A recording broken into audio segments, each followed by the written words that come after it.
Welcome to the Peaceful Worldschooling Podcast, featuring your host, Angela Harders. We are committed to cultivating a peaceful world beginning right in our own hearts and homes. Together, we believe that the world is our biggest and best classroom, and the people and places in it are our greatest teachers. So I invite you to join me on the adventure of a lifetime, beginning with a conversation that can change the world.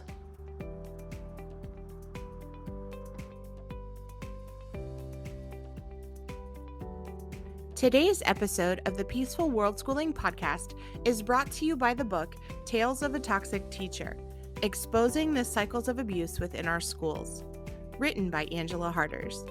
In this book, Angela shares some of the shocking experiences that happen behind the closed doors of a public school classroom and exposes some of the many abuses that take place in school intentionally and unintentionally, and no one escapes unscathed. Tales of a Toxic Teacher is available for purchase on Amazon.com. The ebook and audiobook versions are also available for free to members of the Peaceful Worldschooling community. If you are interested in becoming a member, just check out the membership link in the description below. Thank you so very much for supporting Angela and for helping to make the Peaceful Worldschooling Podcast freely available to all.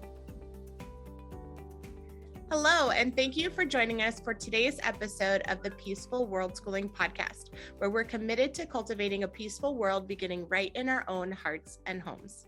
Today, I have the privilege and honor of being able to introduce you to Karem Davalos. Thank you so very much, Karem, for being with us today. And to all of my listeners, thank you for joining us as we have a conversation that can change the world.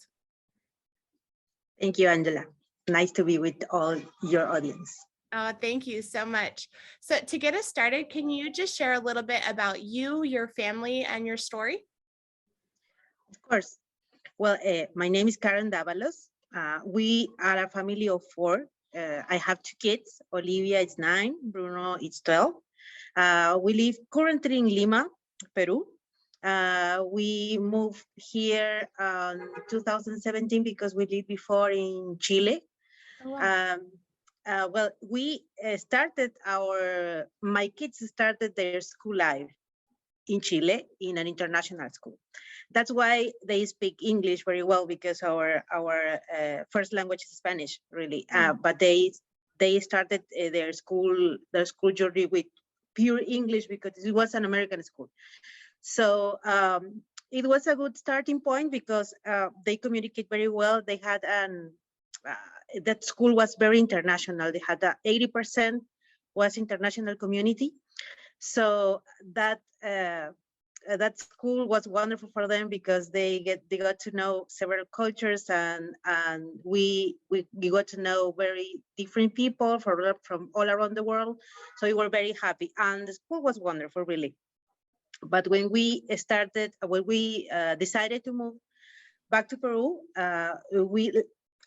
sadly we didn't find the schools, a school that were similar to that.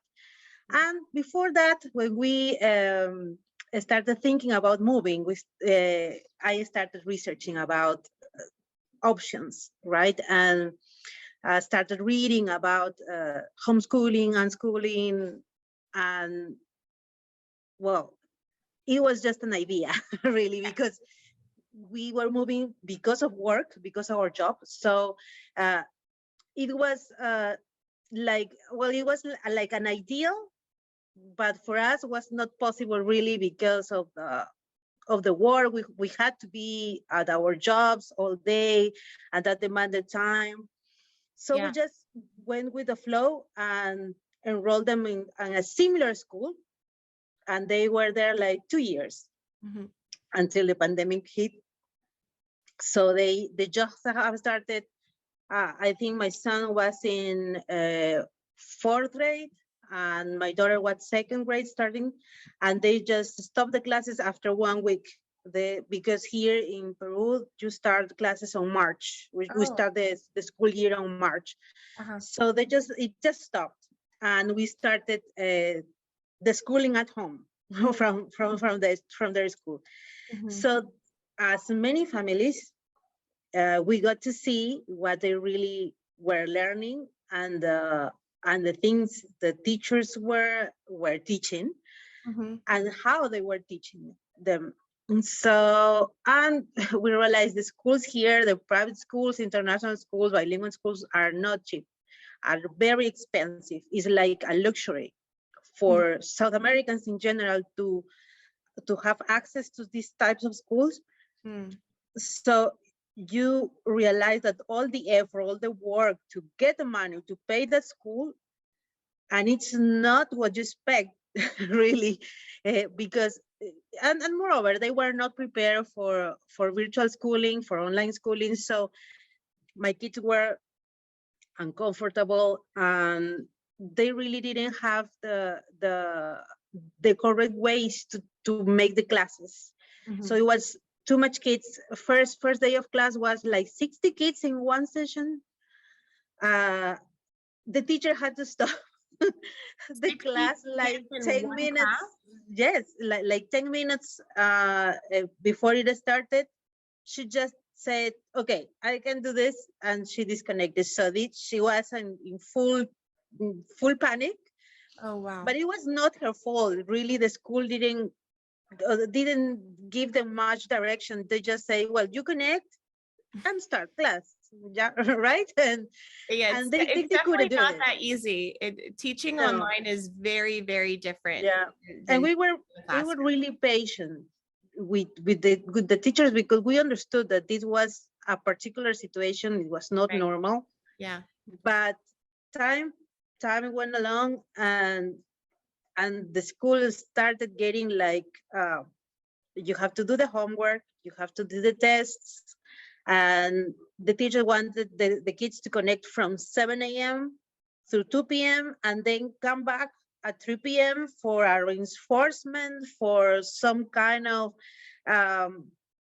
let's do this subject once more for the ones that didn't understand very well, or I want to have a meeting with you because you didn't send the homework. And it was really chaotic because we didn't have the time. We were working at the same time. Yeah. It was full pandemic, and we didn't know what to expect, really. And oh, wow. We just I started talking with my husband, and I said, well, if we want to do this change in the kids' education, this is the time. Because I think we won't find another better time than this, because we are here. We had to be here at home with them, so we can try it and see how it goes, and if it works. And I think they are going to be happier, because my son that is older, he was suffering. It was not fun for him. It was he said it was very confusing. He didn't understand anything. The teachers, even they got angry sometimes, and it was very noticeable for the kids that the teachers were not comfortable. So for them was not right. So we left that school in May 2020, and before that I found Galileo online school that was like it was not a replacement, but it was self-directed, and I liked the idea and the methodology that they explained how it was going to be. They were going to connect to the classes that they liked.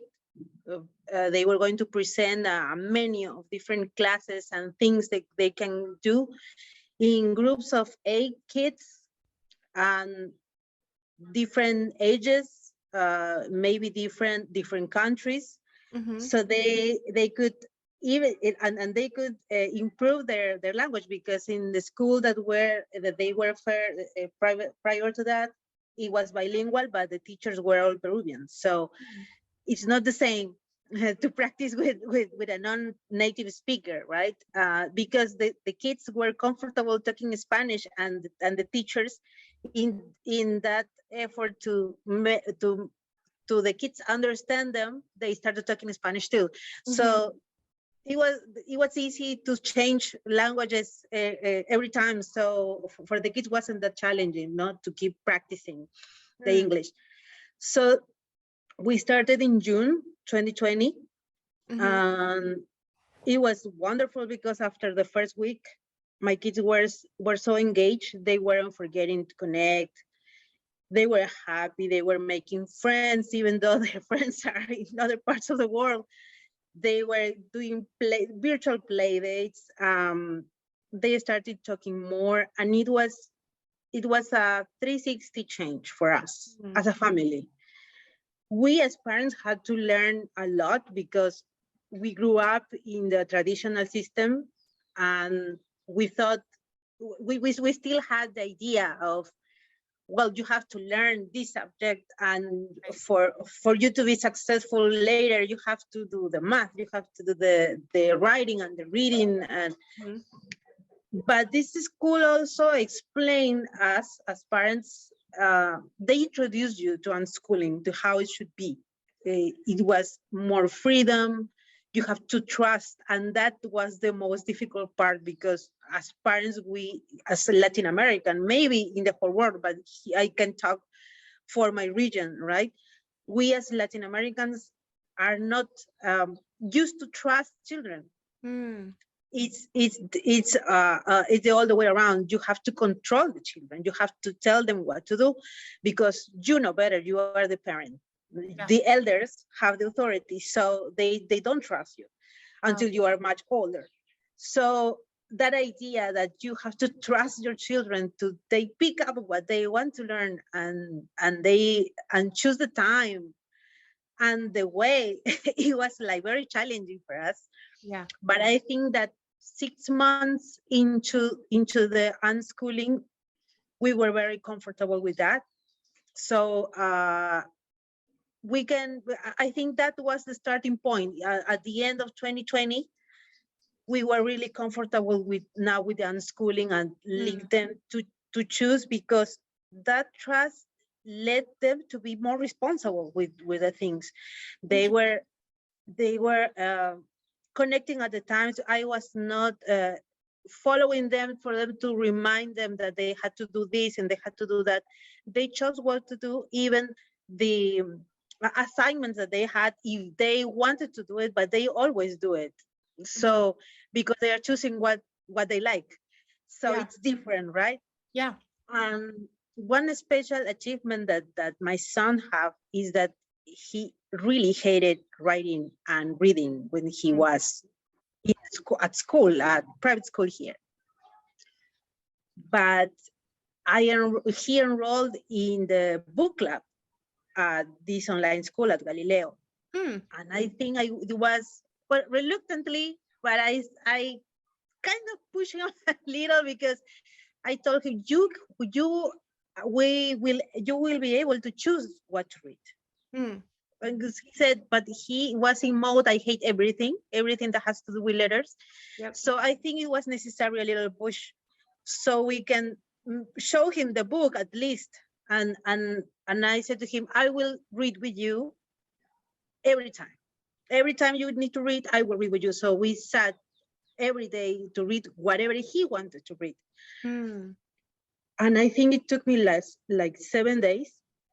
And then he asked me, can I read on my own? And of course, because with me, he had to wait for me to finish my work and make time for me to start to read with him. But he started just ask, can I read on my own right now?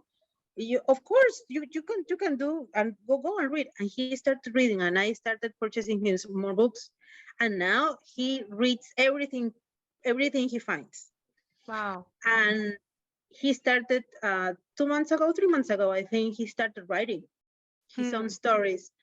And now he says, but for now, that he wants to be a writer, right? So, but that change that I hate the writing, the reading, to I want to be a writer and reading all the time. I think it's proof that when you just let them choose, it works for them. And I think we wouldn't be able to, he wouldn't be able to do that right now if we continued in traditional school. Absolutely. Because more or less the same happened to me. I didn't like to read what they gave me to read at school because I found it boring, and I started to liking reading when I was much older. Mm-hmm. You know, Yeah, and that and same thing we happened to me too. yeah, and now we can give that opportunity to them, because Mm-hmm. I think it's important. They had to like to read first, Right. and that leads them to the learning, right? To want to know, how do I read this? How is this genre called? And now he's, for example, taking creative writing classes, Oh, cool. complementing Galileo's platform. He's enrolled in art school. Mm-hmm. I have found recently also a writing club that is in Primer, that is another platform. So he's on waiting list there, Oh, and he has suggested to starting a student-led club at Galileo's also of creating writing. mm-hmm. And I think it's because of the self-directed learning, really. That Then for us, is amazing.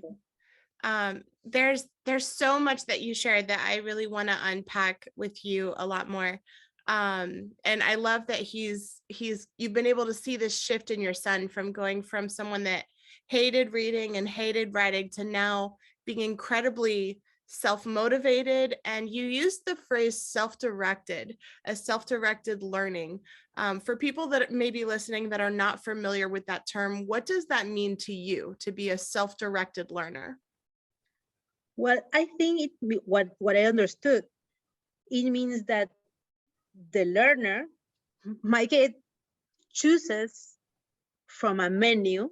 Of course, parents are here to give them the opportunities, right? But they get to choose what they are interested in to learn. Maybe for reluctant learners, you can push a little, like we did with the writing and the reading, because I think the reading is like a stepping stone. If you can read, not going to learn much about anything, right? So he had to start somewhere. But besides a certain point, they just choose, and they can explore their own interest. And if you see, for example, that the kid likes to draw, maybe you can look for resources and give them the opportunities to draw. Just put in some paper and colors and paints to the reach, right? Maybe enroll them in some classes if you see that interest is that they really persist in that, because they are some things are just interest for days, and they say no, I didn't like that.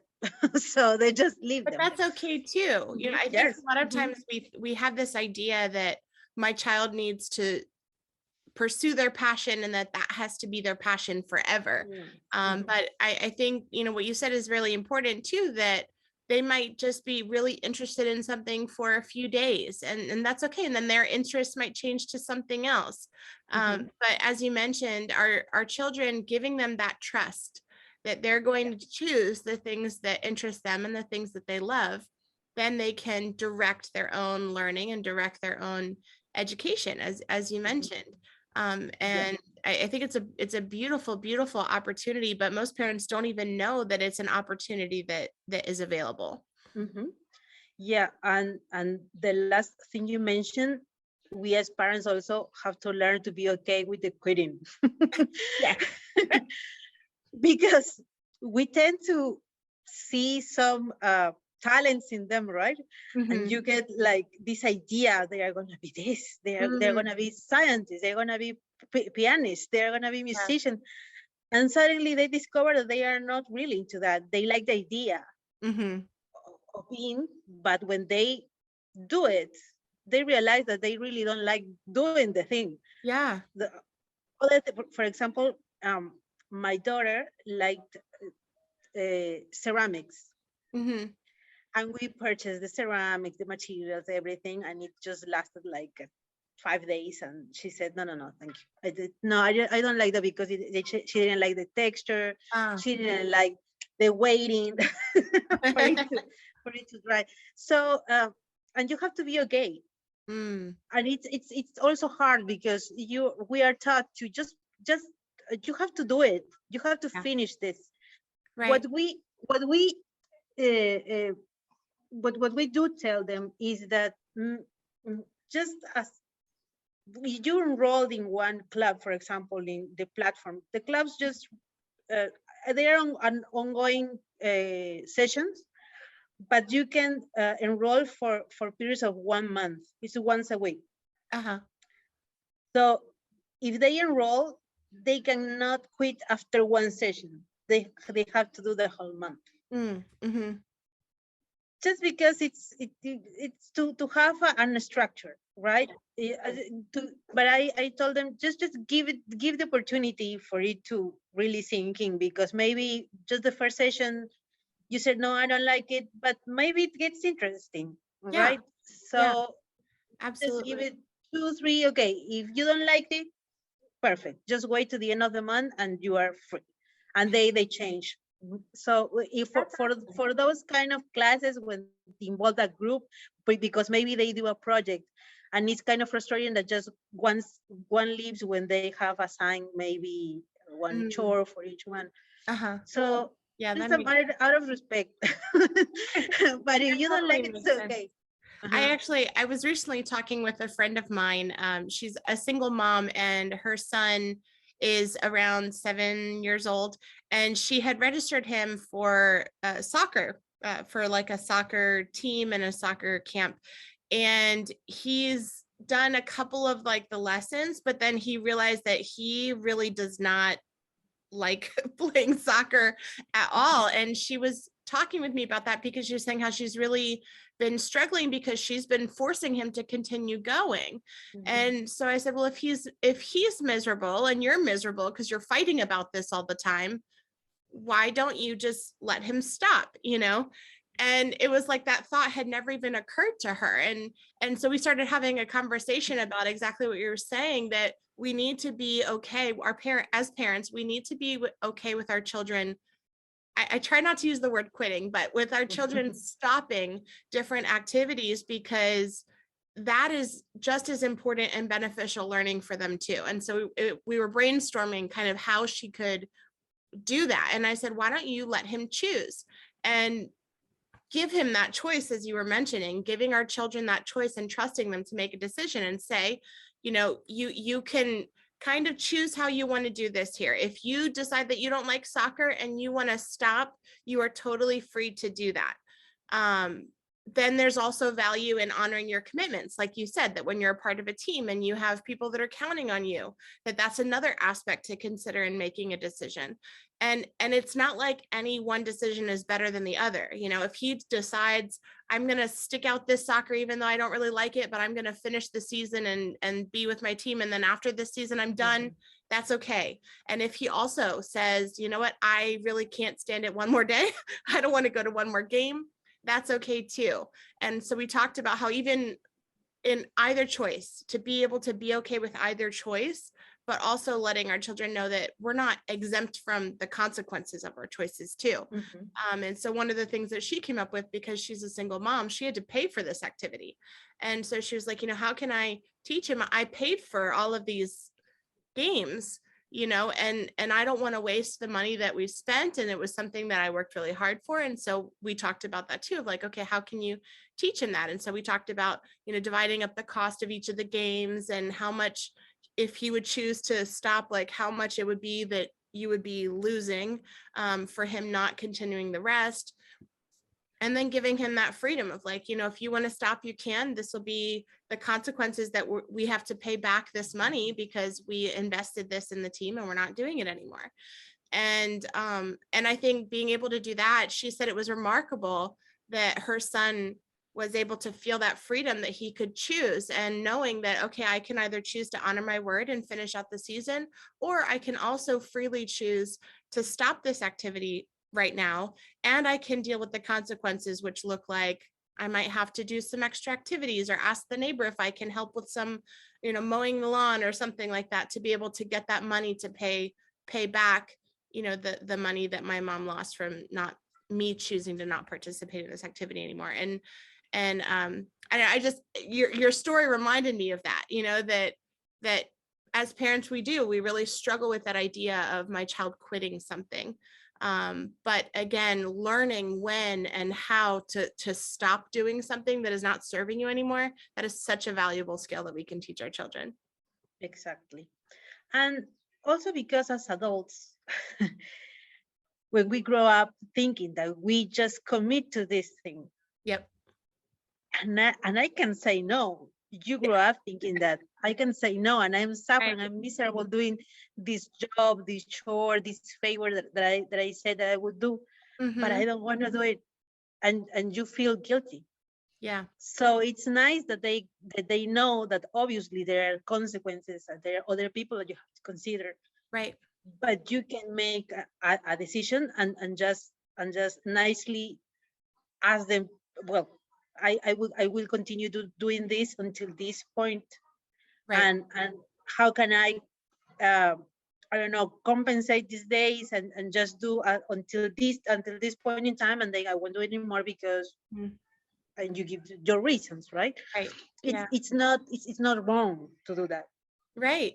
But it definitely it requires us to be a lot more creative and intentional and communicate when our choices, and we realize that our choices impact the people that are around us. Like you were mentioning that your son is a part of this, if they're doing a project together and a child is responsible for a portion of the project, well, you don't want to just, bye, you guys deal with the project. And I know I was supposed to do this part, but whatever, like having conversations with people and being able to understand the impact of my choices on the people around me, and then still being able to choose freely and figure out, okay, how am I going to make this work, that maybe I'll do my part really quickly and then, stop whatever else it was, but it takes a lot of really out of the box problem solving skills and communication skills that is so important for us to learn, even as you mentioned, as adults. Like I struggle with this, like having a commitment that maybe doesn't serve you anymore, and sticking with it for whatever other reason, whether it be being afraid to let people down or looking bad, or you feel like you don't have a way out. But yeah, I think teaching our children how to leave well, or how to stop doing something well, is an incredibly valuable life skill. Exactly.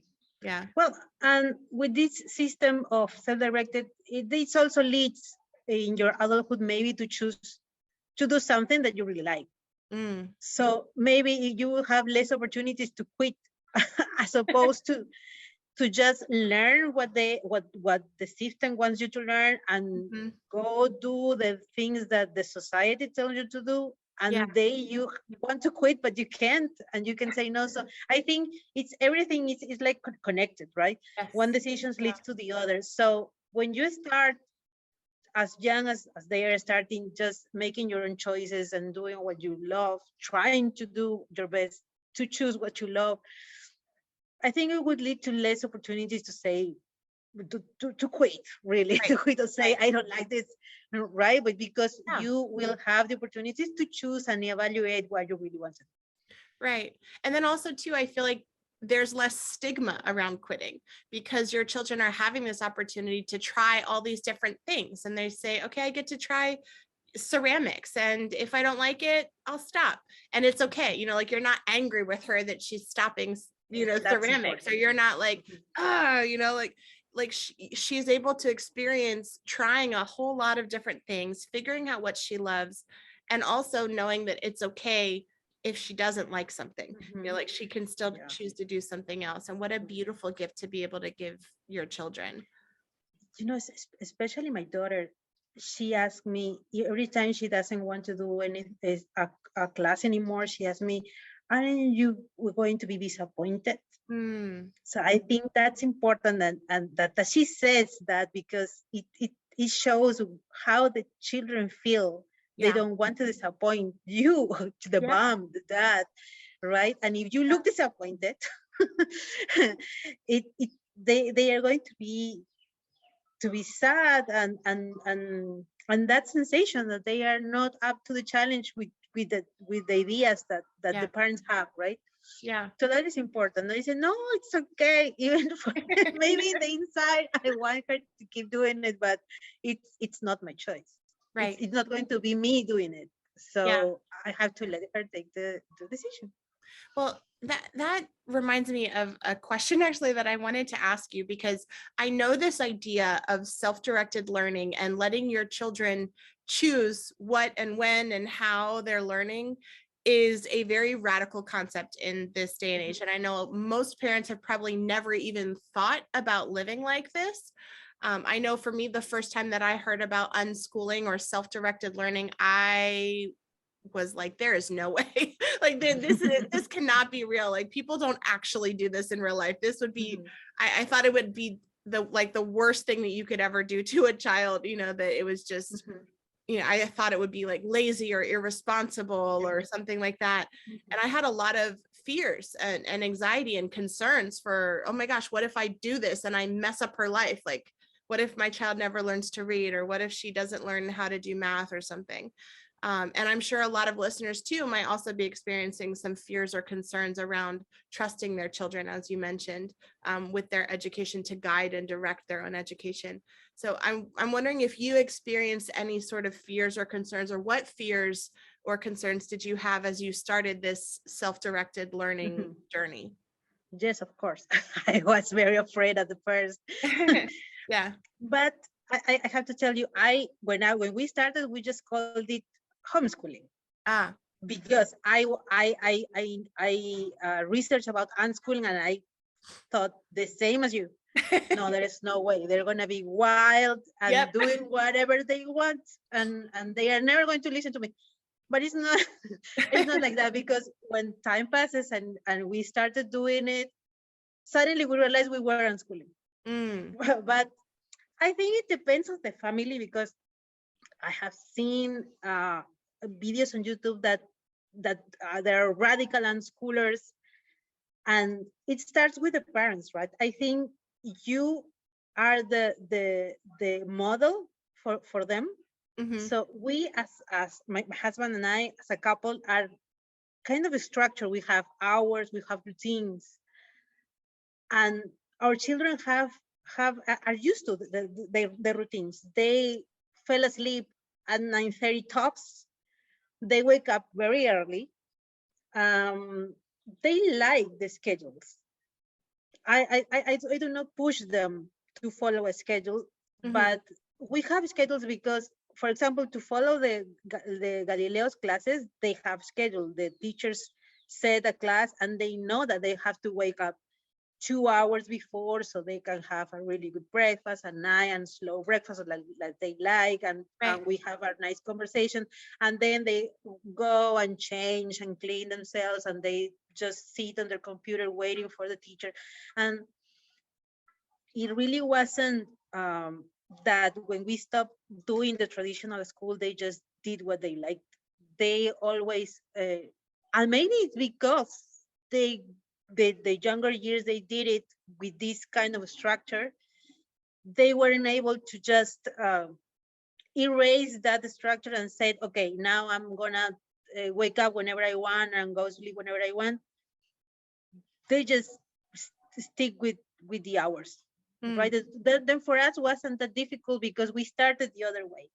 Maybe for families that start just unschooling from the very young ages, when they don't have that kind of schedules, maybe it goes kind of I don't know, like disorder. Maybe the children started going to bed very late, because I've heard that the children go whenever they want to sleep.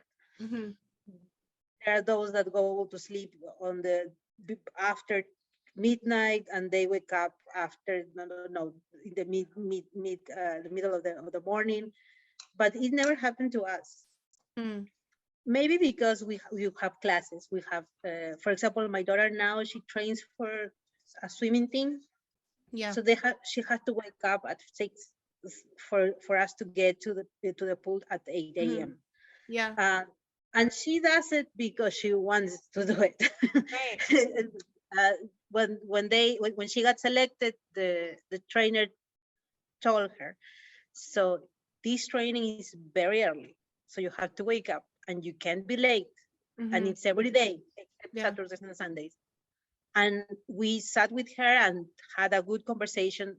This is a commitment that Mm. is gonna, it's not for 2 months, it's not for 3 months. She's asking you to do this continuously, because if you want to be part of the team, Mm-hmm. you have to be. So you decide, because you are able to continue going to the pool in the afternoon whenever you want, Mm-hmm. because she loves swimming. You Yeah. don't have to commit to the team if you don't want, because this is discipline. This requires for you and us to wake up very early and go to the pool and stay there with you like for 2 hours, and then coming back and keep, and then do your classes. Yeah. And she said it was okay. No, she wanted to do it. So we I think didn't that's push the her. difference though, like because you really communicated to her, like, if you're going to commit to this is what that commitment involves. It involves you getting up at 6 o'clock in the morning. It involves you going swimming for 2 hours. It involves you, doing this for an extended period of time, not just for a month or 2 months. Like you communicated all of those expectations to her in advance, and then gave her that opportunity to freely choose. And it sounds like you would have been okay either way. Like, if you want to do this, great, we'll support you. If you don't want to do this, great, we'll support you. Like, Exactly. you let her know she could still swim for fun in the afternoons, and so she could still pursue her passions, not necessarily in that specific way. Exactly. But that's how old is she now? I'm sorry. She's 9. Oh my gosh. So 9 years old, getting up at 6 o'clock in the morning Yeah. because she wants to go swimming. I mean, that's amazing, and a lot of people do have that concern, as you mentioned, about unschoolers, that they just kind of do whatever. And but even students that are radically unschooled or have never had a structure, even when they have to have a structure, they rise to the occasion because they're choosing it, exactly like your daughter is. And I think parents set the example. Yes. Yeah. I think it's okay if a family wants to be radical and schooler, because you as an adult have this kind of living style, right? You are like, I don't know, like you have an impulse to do this and just let's go. Yeah. Right. And there are other families like we don't like, for example, to do things out of the spot here. We just came up with this. Sometimes we do that, but but not it's not usual for us to do that. We have all the week planned, because we like to be prepared. It's like we like to live. So I think our kids are the same as us.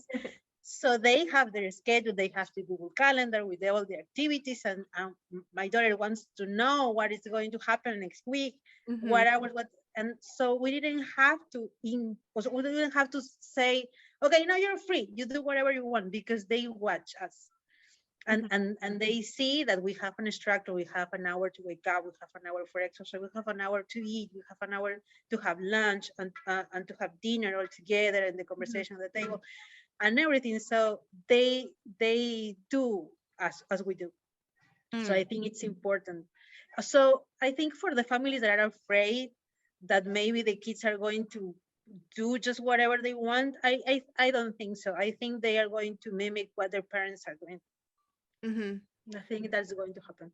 Yeah. Well, and I think they do. Kids, I feel like they adapt to the environment that they're in. And, if your family thrives on having a little bit more structure, then your children adapt to having that structure. And then likewise, if there are moments that, if your family, you like to be more spontaneous, as you mentioned, or, be a little bit more relaxed as far as, strict bedtimes or meal times or something like that you can do that too. And I love that you mentioned that either way is okay. Either way is okay.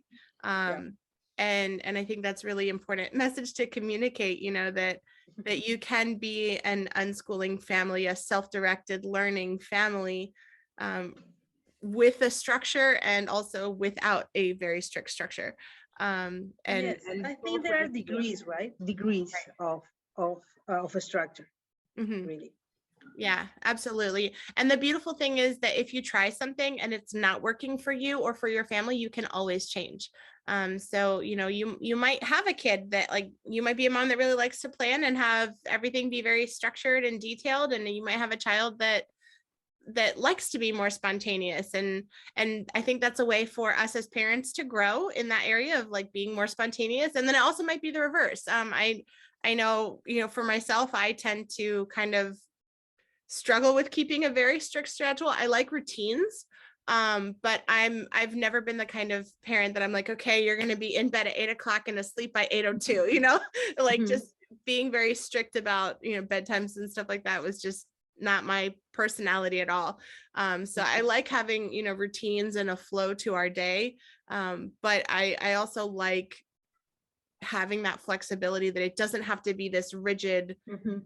every second of your life is planned out, and Exactly. that I like, that my kids are able to have free time, where they Mhm. don't have activities planned, and where they can just kind of Mhm. relax and Yeah. be, Mhm. and every moment of their life isn't dictated for them, which I think is really important, that they can, I feel like that unscheduled time to play, that's where we really discover what we love. Yeah, exactly. Exactly. Well, this self-directed education and the Galileo platform gave us the opportunity for them to have more free time, Mhm. because they finish with the things they like to do in the morning, really. And sometimes they have free time in the mornings between classes, and they can do whatever they want. We don't, we just let them do whatever they want. It is your time. Yeah. So and they really, maybe they just started reading or doing a project in the computer. My daughter paints in her free time. She likes to bake also. Mm. Um, so I think it's when you trust the kids, we come back to the first part. When you trust them, Mhm. they really do what they like.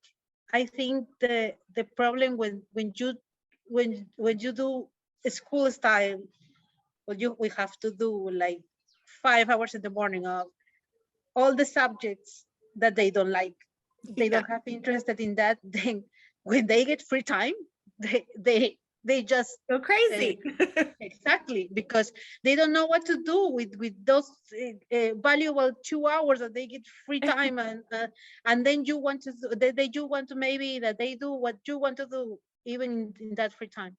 Right, absolutely. It's like they're in a, when they're in school, they're literally like trapped in this cage where they have to behave a certain way and they have to act a certain way. And someone else is telling them every second, you're going to do this, now do this, now do this. I mean, literally, you can speak now, you can't speak now, don't talk, Yeah. stand up, sit down, walk this way, all day long. And when they're in that extremely controlled and rigid environment all day, and then they come home, it's like, whew, like they just want to kind of relax, and it's like letting an animal out of a cage. And Yeah.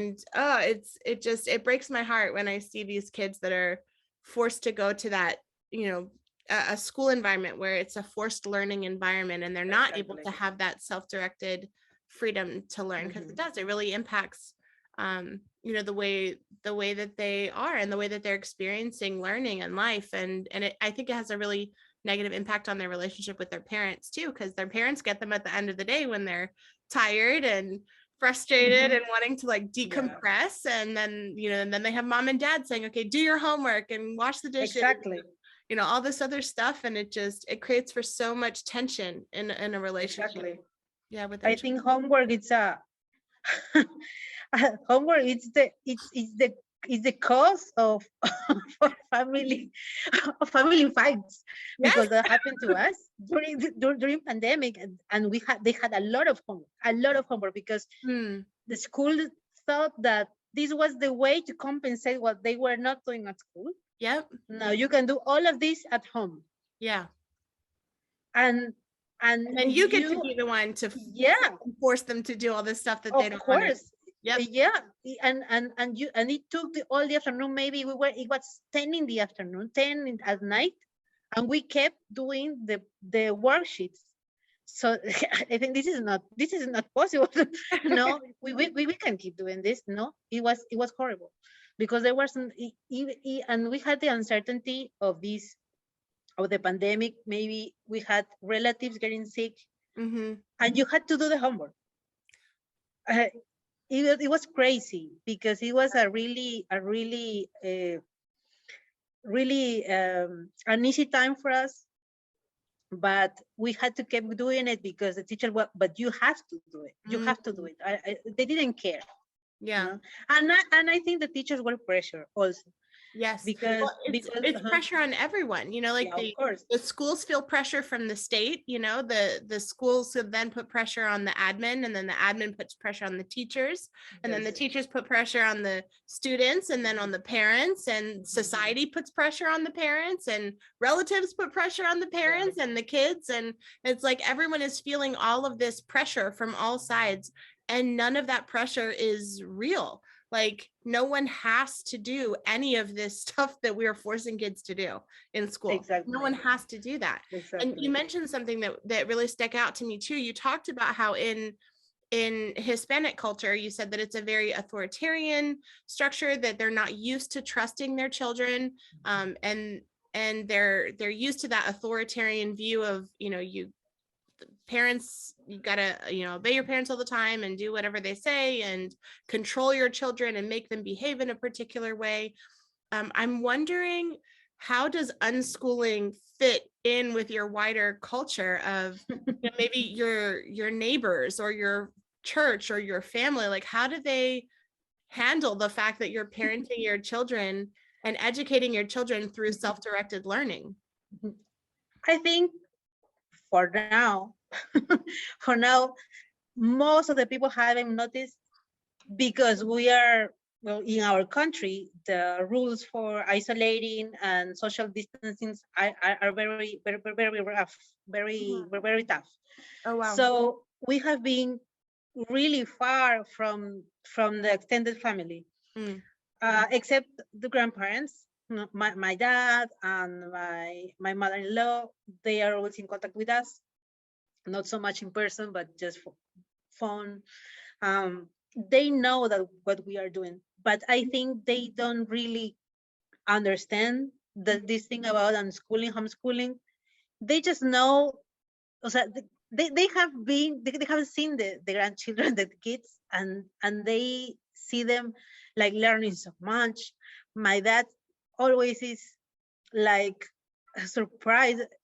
I was talking to Bruno and Olivia, and they talked to me about the Greek culture and the writers and this book they are reading, and he's surprised, because before it wasn't like that. He noticed that they are learning a lot. And I just say, well, yes, it's because we switched to online schooling, right? And that's it. If I try to explain more, maybe he wouldn't understand it, because they grew up differently. Yeah. So for my father, at least, and I'm sure my mother-in-law also, grades and tests were really important, really important. Yeah. We here in Peru, we use the, how do you say, the scale from 1 to 20 for grades. 20 the best, 10 is failed. So if I came home with an 11 or 12 or something, it was bad, really bad. Now you had to be from 15 up. So he was very strict with me, and also my mother-in-law, I think with my husband was the same. So I think it's kind of, I don't know if they will understand. They may not, they may not understand. And I know for most people, this idea of self-directed learning is a completely new idea for most people. But I think that it is important for us to start to share honestly about what we're doing and how it's working, and the way that our life is. And actually, that's why I created this podcast, because I wanted people to know that one, unschooling is an option.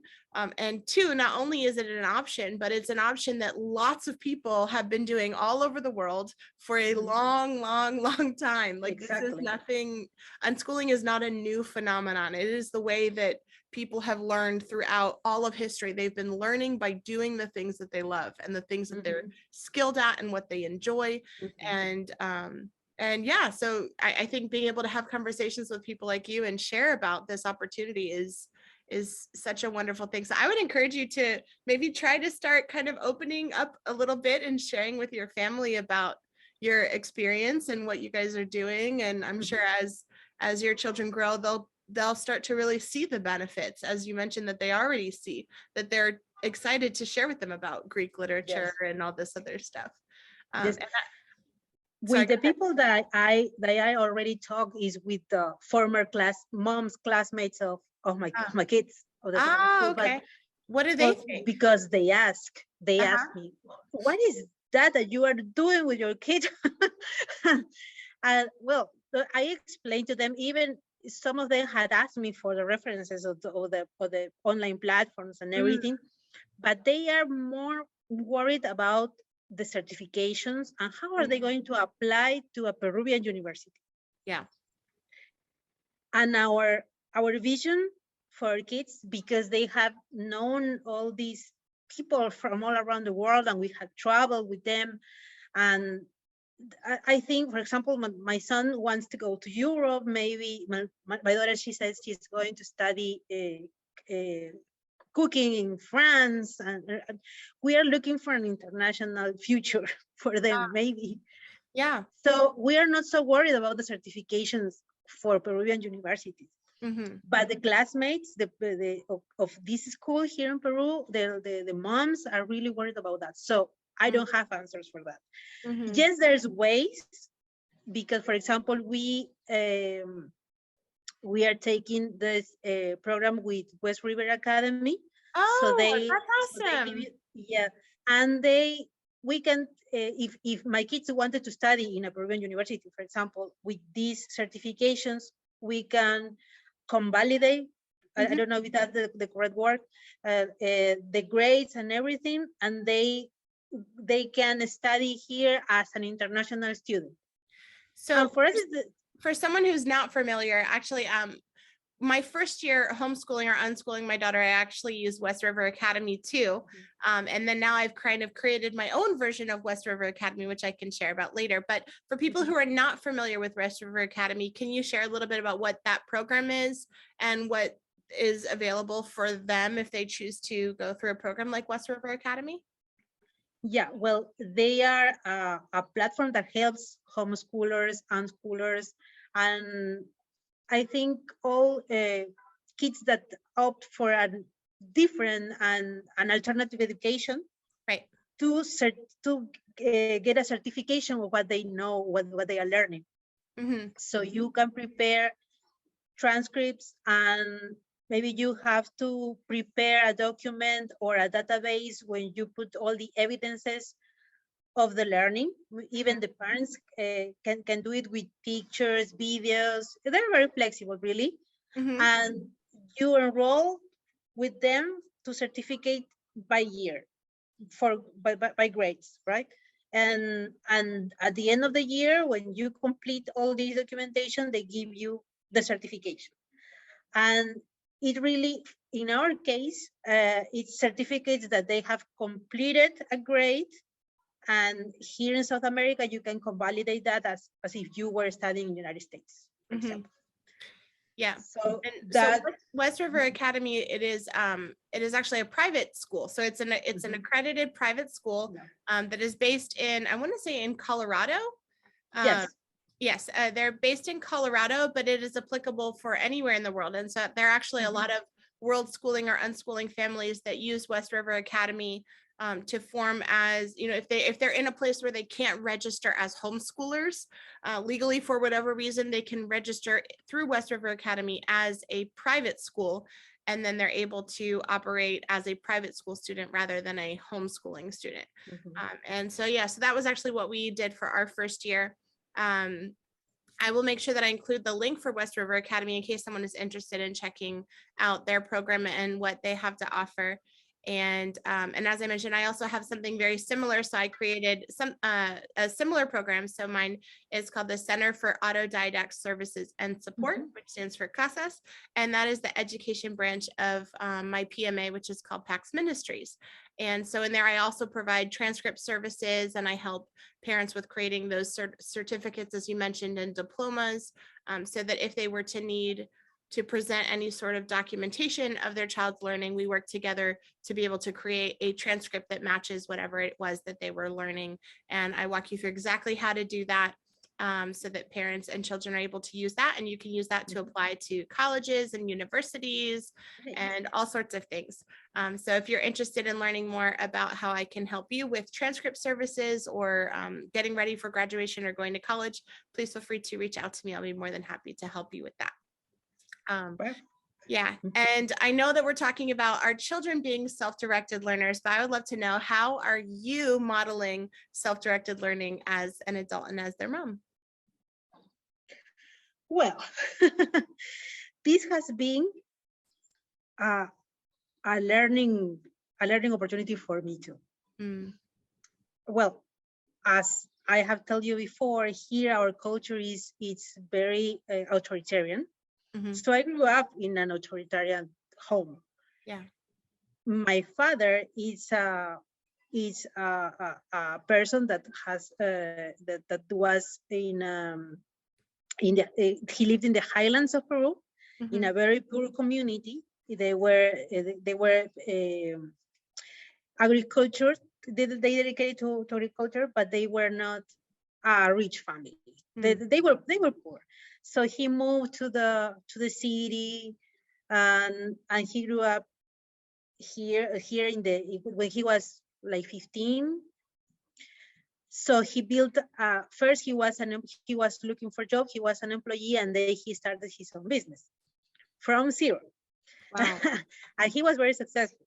Wow. He is very successful. So when I was born, he was set on. I was the next person that was going to keep on with the business. So I was grown up I was raised to be the successor of this business. So I didn't have a choice much to choose what I wanted to do, what my interests were. So I grew up used to this. So I didn't know that I had to think about what I really liked until I was an adult.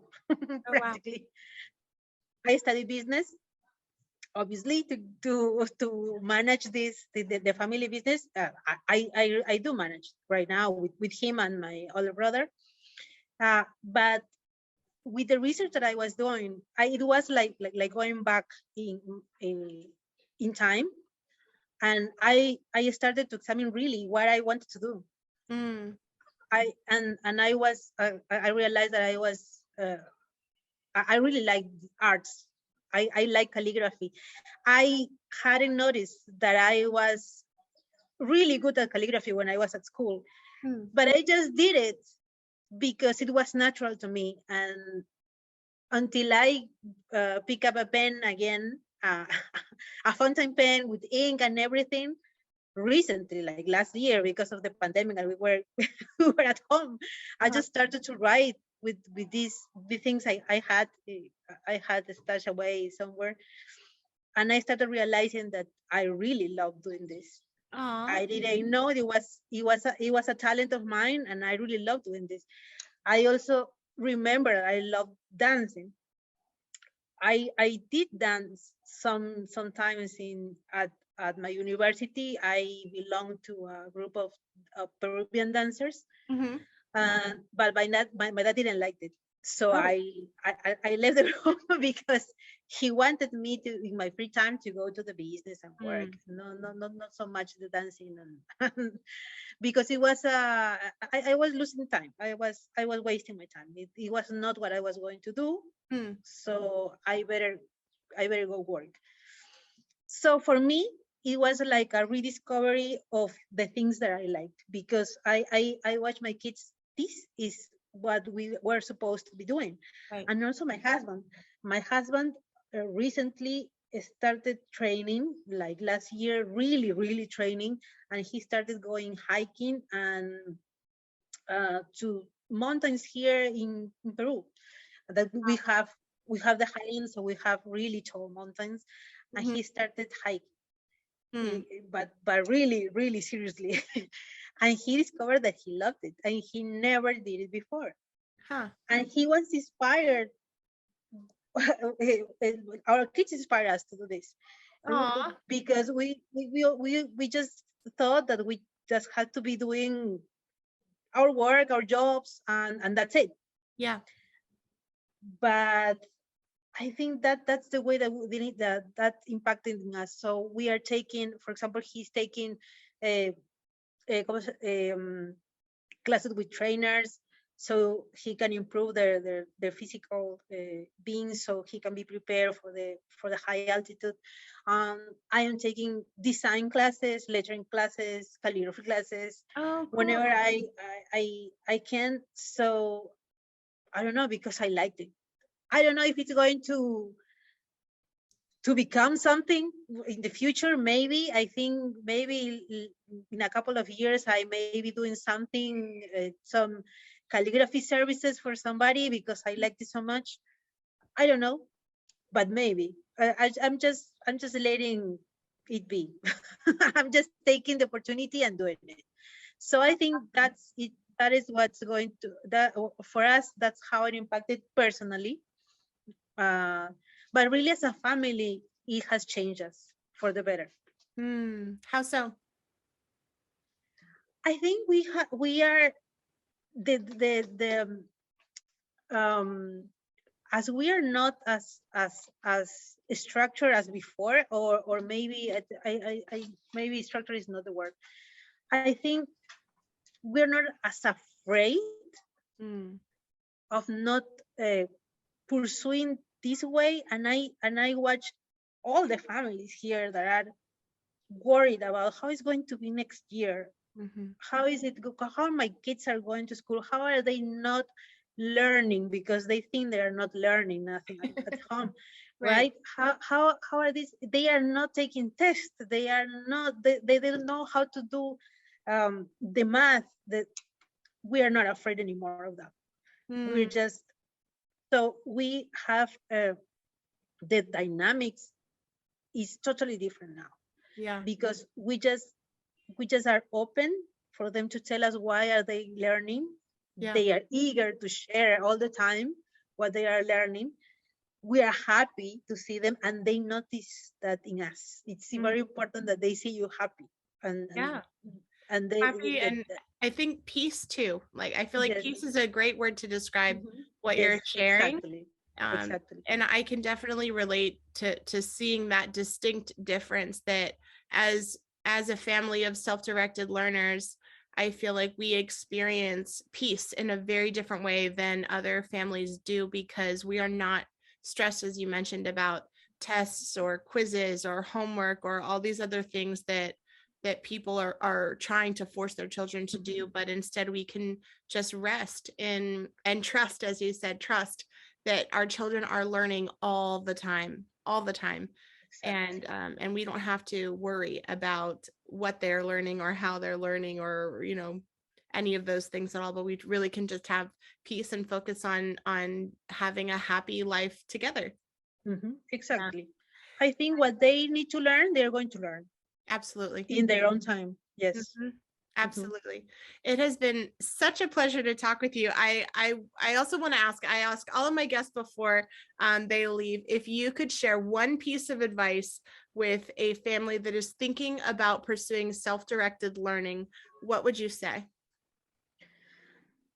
Well, my advice is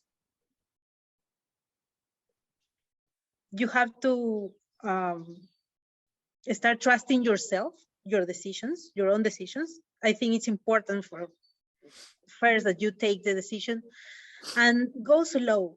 Don't rush it, because you have to learn first about the methodologies, the why you are doing this, Mhm. because I think it's really good, but it's not for everybody. It's not for every family. Depends on your goals. What are you trying to accomplish with your kids? Mhm. And I think it requires a level of preparation of, Mhm. of the parent, because if you are not totally convinced, maybe it's not going to work. Mm. So, and I think there is a lot of resources, books, and web pages and resources like yours that can give more information so they can take an informed decision Mhm. and do the things on time, on the right time. Because if you rush it, maybe it can backfire. Yeah. It's not going to work. So because I think there is a stage of deschooling, and they is like resetting, right? And it's important step. I think we did it very fast. It worked for us, but I think for some other families, they may take a while to Mhm. do this schooling, where you just stop doing any kind of teaching and just start again. So I Mm. think it's very important to take an informed decision, do the research, do the reading, and then you can start choosing how are you going to support this learning style at home, right? Mm. That's beautiful. Thank you very much. And if someone is listening and they would like to get more connected with you, how can people connect with you? I have my Twitter, that is at hypergraphica. I think we can put it. I can send it to you in the chat. Yeah, So maybe you can. I'll make sure that I have your Twitter, and then you also have Instagram too, correct? Yes, it's the same. It's the same handle, both Twitter and Instagram. Okay, great. So So you I'll can make look sure for that me in the same. I'll make sure that I put both Karem's Twitter and her Instagram handles in the show notes. So make sure that you check those out. You can follow her and get connected with her. She's an absolutely wonderful, wonderful person to get connected with, and I'm really excited to connect with you too, because I believe that this is an important conversation to have, not only in English, pero también en español. Entonces, I think one day deberíamos de tener esa conversación en español también, para que las personas que hablen español pueden aprender, y espero que también vayan a poder entender. So. Por supuesto, creo que Latinoamérica necesita más información de este tipo, de Sí, yo todas creo que sí maneras. también. Entonces vamos a tener que grabar otra conversación completa en español. And to all of my listeners, I want to thank you so much for joining us for today's episode of the Peaceful Worldschooling Podcast. I hope that this episode has been as much of a blessing for you and your family as it has been for mine. Make sure that you stay tuned. There are new episodes that are released every Tuesday, and I hope that you will share this episode with your family and friends, and consider supporting me in the work that I'm doing on my website, www.peacefulworldschoolers.com, and you can also check the link in the show notes. Thank you so much and have a great day. Bye. Thank you. Bye. Thanks a lot. Join us next Tuesday on the Peaceful Worldschooling Podcast. I'm your host, Angela Harders, and if you enjoyed today's episode, click subscribe and be sure to hit the bell so you will not miss out on a single episode.